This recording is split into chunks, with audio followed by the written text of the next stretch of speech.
Shri T പത്മനാഭൻ്റെ ആത്മാവിൻ്റെ മുറിവുകൾ എന്ന കഥയാണ് ഈ പ്രാവശ്യം.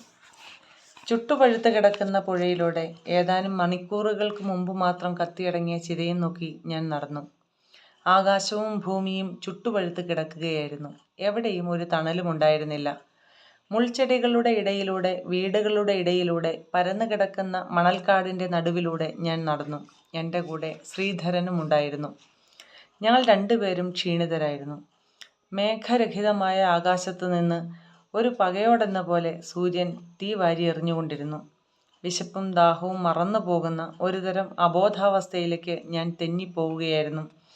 അപ്പോൾ ശ്രീധരൻ പറഞ്ഞു, നമുക്ക് മടങ്ങിപ്പോകാം. ഞങ്ങൾ രണ്ടുപേരും തെല്ലിടം നിന്നു. ആരും ഒന്നും പറഞ്ഞില്ല. വാസ്തവത്തിൽ മടങ്ങിപ്പോകണമെന്ന്, അദ്ദേഹത്തെ സംസ്കരിച്ച സ്ഥലം കാണാതെ മടങ്ങിപ്പോകണമെന്ന് രണ്ടുപേർക്കുമില്ലായിരുന്നു. പക്ഷെ ചിത എവിടെയാണ്? ഏതാനും മണിക്കൂറുകൾക്ക് മുമ്പ് മാത്രം കത്തിയടങ്ങിയ അദ്ദേഹത്തിൻ്റെ ചിത എവിടെയാണ്? രാത്രി ഉറക്കം വന്നു കഴിഞ്ഞിരുന്നു. അപ്പോഴാണ് ശ്രീധരൻ വിളിച്ചത്. ശ്രീധരൻ പറഞ്ഞു, അറിഞ്ഞില്ലേ, അദ്ദേഹം പോയി. ശവം ഇപ്പോൾ തന്നെ കോളനിയിലേക്ക് കൊണ്ടുപോവുകയാണ്. ഞാൻ ഒന്നും പറഞ്ഞില്ല. വെറുതെ മൂളിക്കേൾക്കുക മാത്രം ചെയ്തു. ക്യാൻസർ ബാധിച്ച അദ്ദേഹം ഏതാനും ദിവസങ്ങളായി അബോധാവസ്ഥയിലായിരുന്നു. അതുകൊണ്ട് തന്നെ ഈ മരണം പ്രതീക്ഷിച്ചതായിരുന്നു. എങ്കിലും അപ്പോൾ ഏതാനും നിമിഷങ്ങൾക്ക് മുമ്പ് മാത്രം അദ്ദേഹം ഈ ലോകത്തിൽ നിന്ന് പോയെന്ന് കേട്ടപ്പോൾ അദ്ദേഹം എൻ്റെ ആരുമായിരുന്നില്ല. അദ്ദേഹവുമായി എനിക്ക് ഒരു പരിചയവും ഉണ്ടായിരുന്നില്ല. അദ്ദേഹവുമായി ഒരിക്കലെങ്കിലും ഞാൻ സംസാരിച്ചിട്ടുണ്ടായിരുന്നേയില്ല. പക്ഷേ അതുകൊണ്ട് മാത്രം അദ്ദേഹവുമായി എനിക്കൊരു ബന്ധവും ഉണ്ടായിരുന്നില്ല എന്ന് പറഞ്ഞാൽ ശരിയാകുമോ? രാത്രി ഉറങ്ങാതെ കിടന്നു, പലതും ആലോചിച്ചുകൊണ്ട്. അദ്ദേഹത്തെക്കുറിച്ച്, അദ്ദേഹത്തിൻ്റെ ചിത്രങ്ങളെക്കുറിച്ച്, എന്നെക്കുറിച്ച്, വെളിച്ചത്തിൻ്റെയും നിറങ്ങളുടെയും അജ്ഞാതമായ ലോകത്തെക്കുറിച്ച്, ഈ ലോകത്തേക്ക് അറച്ചറച്ച് കാലെടുത്ത് വെച്ച ഒരു കുട്ടിയുടെ ഭഗ്നമായ മോഹങ്ങളെക്കുറിച്ച്, അവൻ്റെ മോഹത്തെക്കുറിച്ച്, ആ മൗനത്തിൽ നിന്ന് അവൻ പിന്നീട് ഉരുത്തിരിച്ചെടുത്ത സംഗീതത്തെക്കുറിച്ച്, ചായത്തിനു പകരം അവൻ അക്ഷരങ്ങൾ ഉപയോഗിക്കാൻ ഇടവന്നതിനെക്കുറിച്ച്, വാക്കുകൾ കൊണ്ട് ചിത്രങ്ങൾ വരച്ചതിനെക്കുറിച്ച്, എന്നെക്കുറിച്ച്, എൻ്റെ പതുക്കെ ഉറക്കത്തിലേക്ക് വഴുതിപ്പോയി. രാവിലെ ശ്രീധരൻ വീണ്ടും വിളിച്ചു. ശ്രീധരൻ പറഞ്ഞു, ഒരൊറ്റ ബസ്സേ ഉള്ളൂ മഹാബലിപുരത്തേക്ക് പോകുന്നത്. അത് ഈ റൂട്ടിലൂടെ പോകുന്നുണ്ട് 11 മണിക്ക്. പക്ഷേ ഇന്ന് മാട്ടുപൊങ്ങലാണ്. അതിൽ കയറിക്കൂടാൻ പറ്റുമോ എന്ന് ഞാൻ അപ്പോൾ തന്നെ പറഞ്ഞു. പോകാം, നമുക്ക് പോകാം. ശ്വാസം കഴിക്കാൻ പോലും സൗകര്യമില്ലാതിരുന്ന ബസ്. കുട്ടികളുടെ കരച്ചിൽ, സ്ത്രീകളുടെ കലപില, പുരുഷന്മാരുടെ ഉറക്കെയുള്ള സംസാരം, വാടിയ ജമന്തിപ്പൂവിൻ്റെയും വിയർപ്പിൻ്റെയും ദുസ്സഹമായ നാറ്റം. പക്ഷേ അതൊന്നും ഞങ്ങൾ നോക്കിയില്ല. അതൊന്നും ഞങ്ങൾ ശ്രദ്ധിച്ചേയില്ല. ഞങ്ങൾ സംസാരിച്ചു കൊണ്ടിരുന്നു. ശ്രീധരൻ പറഞ്ഞു, നിങ്ങൾക്ക് അദ്ദേഹത്തെ പരിചയമില്ല എന്നത് അത്ഭുതമായി തോന്നുന്നു. നിങ്ങൾ പഠിച്ചത് ഇവിടെയായിരുന്നുവല്ലോ. അദ്ദേഹം അന്ന് ഇവിടുത്തെ ഏറ്റവും പ്രശസ്തനായ ചിത്രകാരനാണെന്നതിനും പുറമെ. ഞാൻ പറഞ്ഞു, എന്തുകൊണ്ടോ എനിക്കതിന് സാധിച്ചില്ല. ദൂരത്തു നിന്ന് അദ്ദേഹത്തെ കണ്ടിരുന്നു. പലപ്പോഴും വിചാരിക്കുകയും ചെയ്തിരുന്നു അദ്ദേഹവുമായി പരിചയപ്പെടണം. അദ്ദേഹത്തിൻ്റെ ചിത്രങ്ങളെക്കുറിച്ച് അദ്ദേഹം പറയുന്നത് കേൾക്കണം. അദ്ദേഹത്തിൻ്റെ തിളങ്ങുന്ന കണ്ണുകളിലേക്ക് നോക്കിക്കൊണ്ട് അരികെ ഇരുന്ന് കലയെക്കുറിച്ചും സാഹിത്യത്തെക്കുറിച്ചുമെല്ലാം. പക്ഷേ എന്തുകൊണ്ടോ അതൊന്നും നടന്നില്ല. എൻ്റെ മടിയായിരിക്കാം കാരണം, എൻ്റെ ലജ്ജാശീലമായിരിക്കാം. ഞാൻ അദ്ദേഹത്തിൻ്റെ ചിത്രങ്ങൾ കണ്ട് തൃപ്തിയടഞ്ഞു. വീണ്ടും വീണ്ടും അവ കണ്ട് എന്തെന്നില്ലാത്ത ആത്മസംതൃപ്തിയോടെ അദ്ദേഹം സൃഷ്ടിച്ച നിറങ്ങളുടെ ലോകത്തിൽ വലയം പ്രാപിച്ചു. എന്നെക്കുറിച്ച് തന്നെ മറന്ന്. ശ്രീധരൻ പറഞ്ഞു, എന്തൊരു മനുഷ്യനായിരുന്നു. എനിക്ക് അദ്ദേഹത്തെ വളരെ കാലമായി അറിയാമായിരുന്നു. വളരെ അടുത്ത പരിചയം എന്നൊന്നും പറയാൻ കഴിയില്ലെങ്കിലും അറിയാമായിരുന്നു. ഞാൻ കണ്ട ഏറ്റവും വലിയ മനുഷ്യനായിരുന്നു അദ്ദേഹം. വളരെ മുതിർന്നതിന് ശേഷം സാമാന്യം നല്ല ഗവൺമെൻറ് ഉദ്യോഗം രാജിവെച്ച് ചിത്രങ്ങൾ വരയ്ക്കാൻ പഠിക്കാൻ പോയ അദ്ദേഹത്തെക്കുറിച്ച് ആളുകൾ എന്തൊക്കെയാണ് പറഞ്ഞതെന്നറിയാമോ? പക്ഷേ അദ്ദേഹം അതൊന്നും ശ്രദ്ധിക്കാതെ ചിത്രങ്ങളിൽ മാത്രം മുഴുകി. ഇല്ല, എനിക്ക് അദ്ദേഹത്തിൻ്റെ ചിത്രങ്ങളെക്കുറിച്ചൊന്നും പറയാൻ കഴിയില്ല. അവ വളരെ മഹത്താണെന്ന് ലോകം മുഴുവൻ പറയുന്നു. ശരിയായിരിക്കാം. പക്ഷേ എനിക്ക് അദ്ദേഹത്തെക്കുറിച്ച് പറയുവാൻ മാത്രമേ കഴിയുകയുള്ളൂ. എന്തൊരു മനുഷ്യനായിരുന്നു. നിങ്ങളറിയുമോ, കഴിഞ്ഞ കുറേ കാലമായി അദ്ദേഹം തൻ്റെ ചിത്രങ്ങൾ ആർക്കും വിൽക്കുമായിരുന്നില്ല. അമേരിക്കക്കാരും ജർമ്മൻകാരും ഇംഗ്ലീഷുകാരും ഒക്കെ എന്ത് വില കൊടുത്തും അദ്ദേഹത്തിൻ്റെ ചിത്രങ്ങൾ വാങ്ങുമായിരുന്നു. പക്ഷെ അദ്ദേഹം പറഞ്ഞു, ഇല്ല, ഇവയൊന്നും വിൽക്കുവാൻ വേണ്ടി വരച്ചതല്ല. ഇവ എൻ്റെ ആത്മാവിൻ്റെ മുറിവുകളാണ്, മുട്ടുകളാണ്, അംശങ്ങൾ. ഇവ എൻ്റെ കൂടെ തന്നെ കിടക്കട്ടെ. അവർ പോയാൽ അദ്ദേഹം ആരോടെന്നില്ലാതെ പറയും, ഇവർക്ക് ഒന്നും മനസ്സിലാവുകയില്ല, എൻ്റെ ചിത്രങ്ങളെക്കുറിച്ച് ഇവർക്കൊന്നും അറിയില്ല.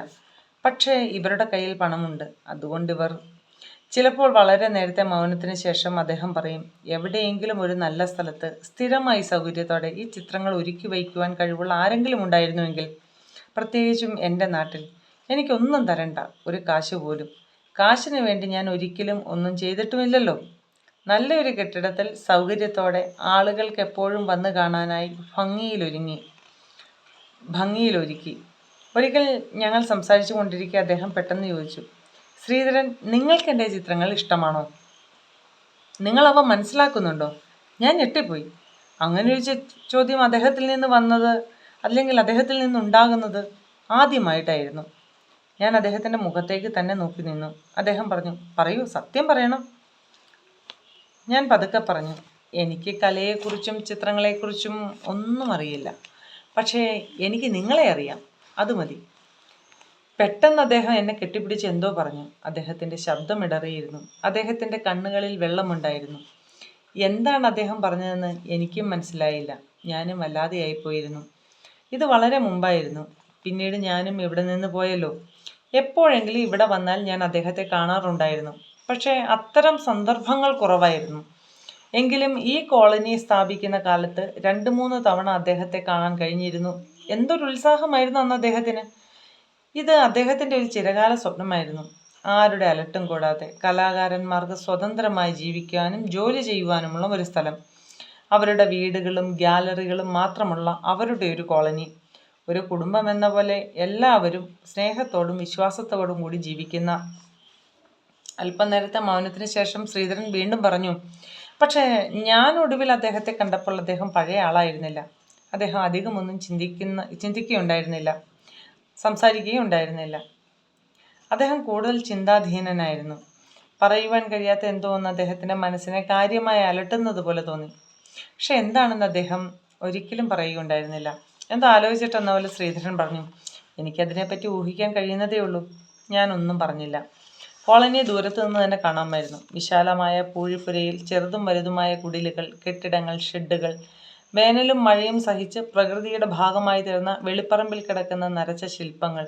അകലെ, വളരെ അകലെ, കടലിനും പൂഴിപ്പരപ്പിനും ഇടയിൽ നിബിഡമായി വളർന്നു നിൽക്കുന്ന കാറ്റാടി മരങ്ങളുടെ കാട്. ദീർഘമായ ഒരു യാത്രയ്ക്ക് ശേഷം, കുന്നും മേടും പാറക്കൂട്ടങ്ങളുമെല്ലാം പിന്നിട്ടതിന് ശേഷം, പുഷ്പഫല സമൃദ്ധമായ ഒരു താഴ്വരയിലേക്ക്, യാത്രയുടെ അന്തിമമായ ലക്ഷ്യത്തിലേക്ക് കാലെടുത്ത് വയ്ക്കുന്ന ഒരു സഞ്ചാരിയെപ്പോലെ ഞാൻ അവിടെ നിന്നു. ആഹ്ലാദത്തിൻ്റെതായ ഒരു ഉൾക്കിടിലത്തോടെ ഞാൻ ഓർത്തു, ഇതാണ് ആ സ്ഥലം. സ്നേഹവും പരസ്പര വിശ്വാസവുമുള്ള കലാകാരന്മാർക്ക് പണിയെടുക്കുവാനും ഒന്നിച്ച് ജീവിക്കുവാനും വേണ്ടി അദ്ദേഹം സ്ഥാപിച്ചത്. ഒരു ജീവിതകാലം മുഴുവനുള്ള പരിശ്രമ ഫലമായി അദ്ദേഹം. ഗേറ്റിന് സമീപത്തായി താടിയും മുടിയും നീട്ടിയ ഗുരുഷർട്ടും പൈജാമയും ധരിച്ച ഏതാനും ചെറുപ്പക്കാർ എന്തോ പറഞ്ഞ് ഉറക്കെ ചിരിക്കുന്നുണ്ടായിരുന്നു. ശ്രീധരൻ പറഞ്ഞു, നമുക്ക് ഗ്യാലറിയിലേക്ക് പോവാം. അവിടെ അദ്ദേഹത്തിൻ്റെ ഏറ്റവും ഒടുവിലത്തെ ചിത്രങ്ങളുണ്ട്. പുറത്തെ വെയിലിൽ നിന്ന് രക്ഷപ്പെട്ട് ഗ്യാലറിയിലേക്ക് കാലെടുത്ത് വെച്ചപ്പോൾ ഒരു പുതിയ ലോകത്തിലേക്ക് കടന്നു ചെല്ലുന്നത് പോലെ തോന്നി. വാതിൽക്കൽ തന്നെ അദ്ദേഹത്തിൻ്റെ വലിയ ക്യാൻവാസ് ഉണ്ടായിരുന്നു. സഹസ്രാബ്ദങ്ങൾക്ക് മുമ്പ് ആദിമ മനുഷ്യരുടെ ഒരു കൂട്ടം. അവരിലൊരുവൻ കൂട്ടുകാരൻ ഉയർത്തിപ്പിടിച്ച പന്തത്തിൻ്റെ വെളിച്ചത്തിൽ ഗുഹയുടെ ഭിത്തിയിൽ ഓടിപ്പോകുന്ന ഒരു കാട്ടുപോത്തിനെ വരയ്ക്കുന്നു. പന്തത്തിൽ നിന്നുയരുന്ന വെളിച്ചം നാലുപാടും ഗ്യാലറിയിൽ എമ്പാടും തന്നെ പ്രസരിക്കുന്നതായി, ജ്വലിച്ചു നിൽക്കുന്നതായി തോന്നി. ആ വെളിച്ചത്തിൽ ഞാൻ ആ ചിത്രത്തിലേക്ക് തന്നെ നോക്കിയപ്പോൾ എനിക്ക് തോന്നി, അത് ചലിക്കുന്നുണ്ട്. അതിലെ ആളുകൾ അത്ഭുതത്തോടെ എന്തോ പറയുന്നുണ്ട്, ചിരിക്കുന്നുണ്ട്. ഞാനൊരു ശിശുവിൻ്റെ അമ്പരപ്പോടെ, എന്നാൽ ആഹ്ലാദത്തോടു കൂടിയും നിറങ്ങളുടെയും നിഴലുകളുടെയും വെളിച്ചത്തിൻ്റെയും പ്രകാശമാനമായ ആ ലോകത്തിൽ വളരെ നേരം തനിച്ചു നിന്നു. എൻ്റെ മനസ്സ് പതുക്കെ പിറകോട്ടു പോയി. കാലത്തിനൊരിക്കലും എന്നിൽ നിന്നും മായ്ച്ചു കളയാൻ കഴിയാത്ത അദ്ദേഹത്തിൻ്റെ ആദ്യകാല ചിത്രങ്ങളെക്കുറിച്ച് ഞാൻ ഓർത്തു.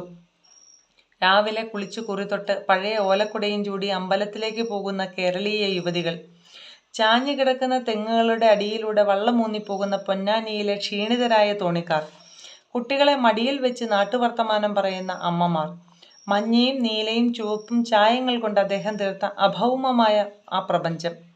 ഗാലറിയിൽ വേറെയും ആളുകളുണ്ടായിരുന്നു.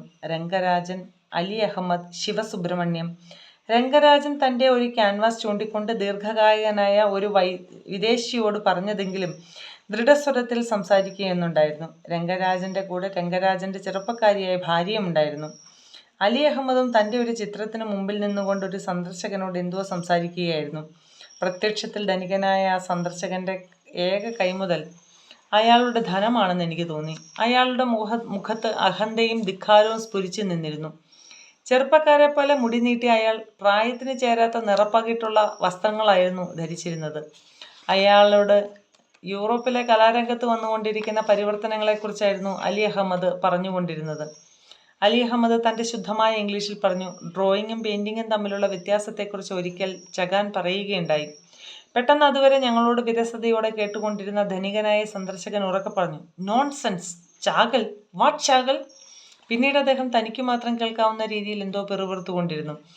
അയാളുടെ അപ്രതീക്ഷിതമായ ഈ പെരുമാറ്റത്തിൽ അലി അഹമ്മദ് ഞെട്ടി വിളറി. പിന്നീട് ക്ഷമായാചനം ചെയ്യുന്ന മട്ടിൽ അയാൾ പറഞ്ഞു, ഞാൻ എന്താണ് പറഞ്ഞു വരുന്നതെന്ന് വെച്ചാൽ.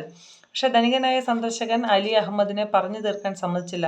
അയാൾ അക്ഷമയോടെ ഉറക്കെ പറഞ്ഞു, നോ നോ നോ. അയാൾ പിന്നീട് മറന്നുപോയ എന്തോ വില പിടിച്ച സാധനം എടുക്കുവാനെന്ന പോലെ ധൃതിയിൽ പുറത്തേക്ക് പോയി. ഏതാണ്ട് അപ്പോൾ തന്നെ രംഗരാജനും ഗ്യാലറിയിൽ നിന്ന് പുറത്തേക്ക് പോയി. രംഗരാജൻ്റെ കയ്യിൽ അദ്ദേഹത്തിൻ്റെ ക്യാൻവാസ് ഉണ്ടായിരുന്നു. അയാളുടെ കൂടെ അയാളുടെ ഭാര്യയും വിദേശിയായ സന്ദർശകനും ഉണ്ടായിരുന്നു. രംഗരാജൻ പറയുന്നതിനൊക്കെ വിദേശിയായ സന്ദർശകൻ പുഞ്ചിരിച്ചുകൊണ്ട് മൂളുന്നുണ്ടായിരുന്നു. വിജയത്തിൽ നിന്ന് വിജയത്തിലേക്ക് കുതിച്ചു പോകുന്ന, ബോംബെയിലോ കൽക്കട്ടയിലോ മാത്രം കാണാൻ കഴിയുന്ന ഒരു ബിസിനസ് എക്സിക്യൂട്ടീവിൻ്റെ ഉറച്ച ആത്മവിശ്വാസം രംഗരാജൻ്റെ ഓരോ ചലനത്തിലും ഉണ്ടായിരുന്നു.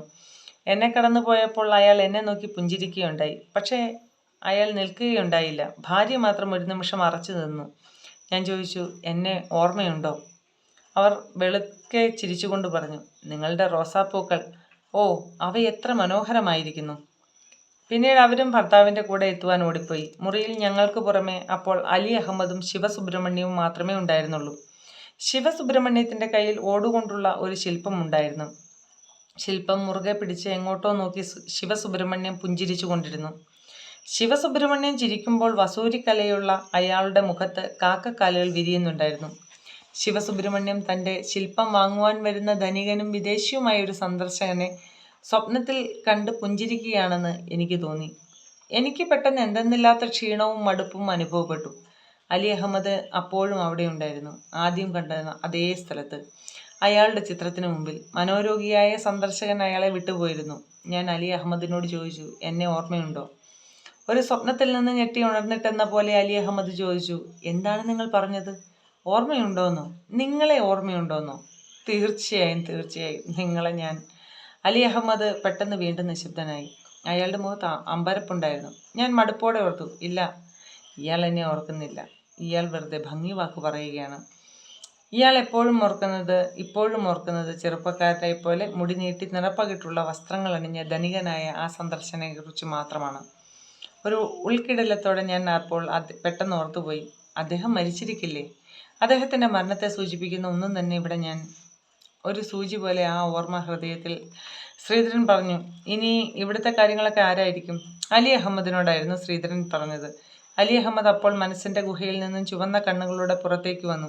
അയാൾ പറയാൻ തുടങ്ങി, നിങ്ങൾക്കറിയാമല്ലോ ഞാൻ ആരാണെന്ന്.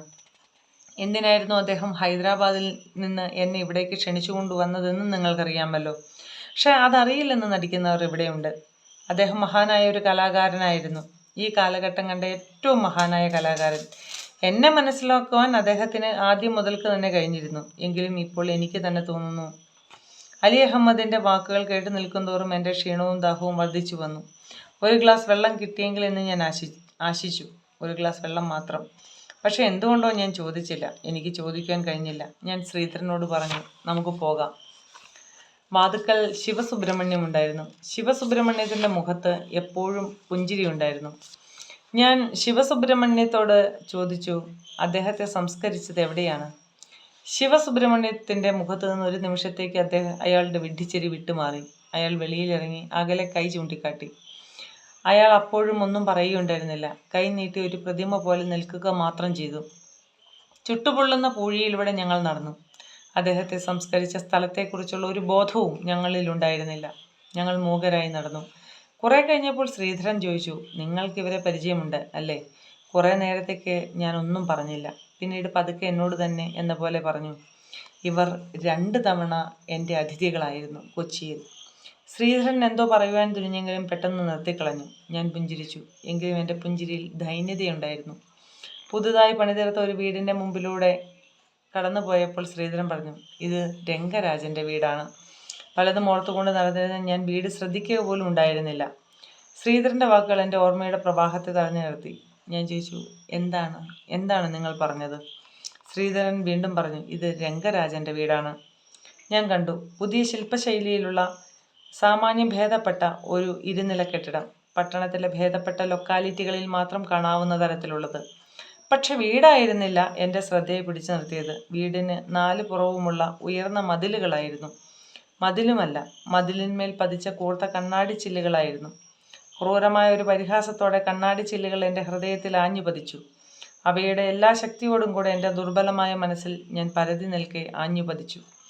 ഈ ചില്ലുകൾ ഏൽപ്പിച്ച മുറിവുകളിൽ നിന്ന് ചോര വാർന്നൊഴുകിയപ്പോൾ, ആത്മാവിൻ്റെ അഗാധതകളിലേക്ക് കണ്ണുനീർ കിനിഞ്ഞു വീണപ്പോൾ, ഞാൻ അടിമുടി വിറച്ചപ്പോൾ ശ്രീധരൻ ചോദിക്കുന്നത് കേട്ടു, എന്തു പറ്റി?